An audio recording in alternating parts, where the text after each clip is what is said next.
What is essentially a 13-week period or journey of Jewish holidays, taking us all the way back to midsummer with the 17th of Tammuz, 3 weeks forward, or rather down, to Tisha B'Av, 7 weeks up to Rosh Hashanah, 10 days more to Yom Kippur, 5 days after that to Sukkot, leading us to the 7th, then 8th day tomorrow, Shmini Atzeret, concluding with Simchat Torah, which we observe tonight and tomorrow, and some other parts of the Jewish community observe on Sunday. All of this journey, each holiday having its own particular significance, particular historical significance and spiritual significance, but all of them, our tradition teaches, come together, taking us on a journey through this period of time, if we come to understand it as such, as an opportunity to really invest in our own character development and spiritual refinement. Most of us, of course, think about that probably most poignantly at Rosh Hashanah, and even more so at Yom Kippur. And if we were to be asked what's the most important part of this season of holy days, many of us would likely answer Rosh Hashanah or Yom Kippur or both.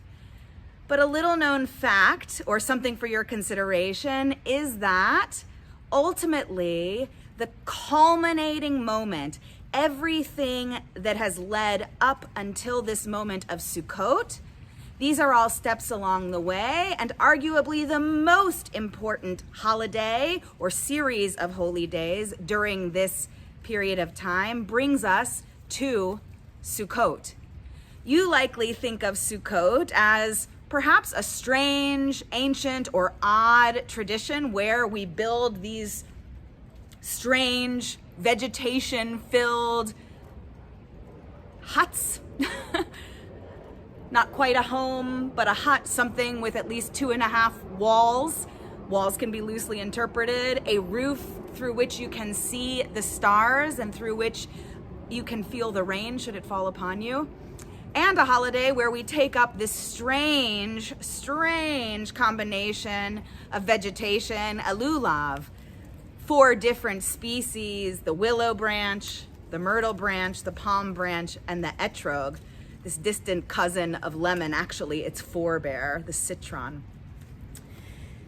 I'd like to suggest to you as we arrive today at this final day of Sukkot, that here for us, embedded in this holiday, embedded in this tradition of lulav, is the most important message that we can take away from the journey of the past 13 weeks, and more importantly, into the journey into the rest of the year as it will unfold for us as we leave these holy days behind and move into what we will come to understand as regular and normal life. If the purpose of all of the high holy days is for each of us to reflect upon who we are, to strive to be the best of who we can be, then Sukkot, in particular with its tradition of the lulav, brings us its final message, one which we can take away. So consider the lulav. These 4 species, these representations of ancient vegetation, come to represent not only the world of produce, the world of creation, but they represent each of us as an individual person and the whole of us as a people. Let's begin first with how this represents a person. The etrog, the citron, represents the heart. The palm branch, with its strength, but also its flexibility, comes to represent our spine. The myrtle leaves, don't know if you can see it, shaped like eyes, represent how we see, our eyes. And the willow leaves, shaped like lips, represent how we speak, our mouths. So our heart, how we feel, our spine, how we are, literally how we walk in the world, how we see, and how we speak. And of note is that each one of these parts of us comes to characterize who we each are as a person. How we feel, the condition of our hearts, how we perceive through our eyes, how we stand, and how we speak, how we offer insight into the world. These are the ways we come to be known by ourselves and by others for the type of person each of us is. And of note is that on Sukkot, we don't hold each of these things separately. We bring all of them together, and we, interestingly enough, we shake them.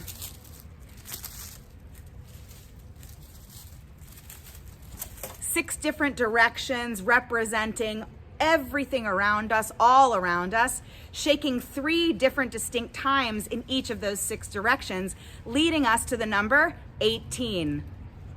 Life, a life. So what can we learn from this tradition? First of all, we learn that although each of us may have work to do on the different parts of who we are, perhaps some of us spent the high holy days focusing on the condition of our heart or the condition of our perception or the words we choose to use in the world. Sukkot comes to remind us that unless we are consistent with how we feel, with how we see, with how we speak, and with how we walk, we are not then yet whole. So if I feel love, but I speak words of cruelty, I'm not aligned as a complete and whole human being. If I perceive or I see injustice, but I cower in its face, I don't walk with strength into it, then I'm understood as less than whole as a human being, and I know I still have work to do. We strive throughout this period of time to come out at the end of it whole, committed, unified, and aligned. But then we come to understand that the lulav represents not just each of us as an individual person, but rather the whole of us as a Jewish community, with each one of these 4 species representing different archetypes, as our tradition might understand, of people. A famous 9th century midrash teaches that each one of these species represents a variety of people possessing or lacking in knowledge of Jewish study, knowledge of Torah, and acts of loving kindness. So one comes to represent a person who knows Torah and acts with loving kindness. One comes to represent a person who knows Torah but fails to act with loving kindness. One comes to represent a person who acts with loving kindness but doesn't know Torah. And the final comes to represent a person who neither knows Torah nor acts with loving kindness. But of note, just like with our individual selves, a 16th century text comes to teach us that the entirety of the people of Israel, the entirety of the Jewish community cannot be redeemed until all of Israel holds itself together, understands that there is no purity test for becoming a part of our people, that we are made up of a diversity of people, hopefully each and all of us striving to become better, but each of us coming from our own place.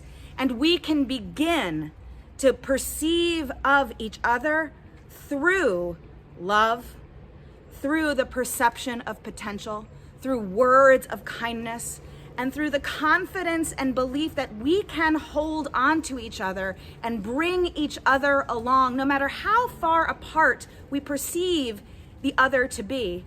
Because we are obligated to hold each other together. That's the only way that we as a people can become one, can become whole.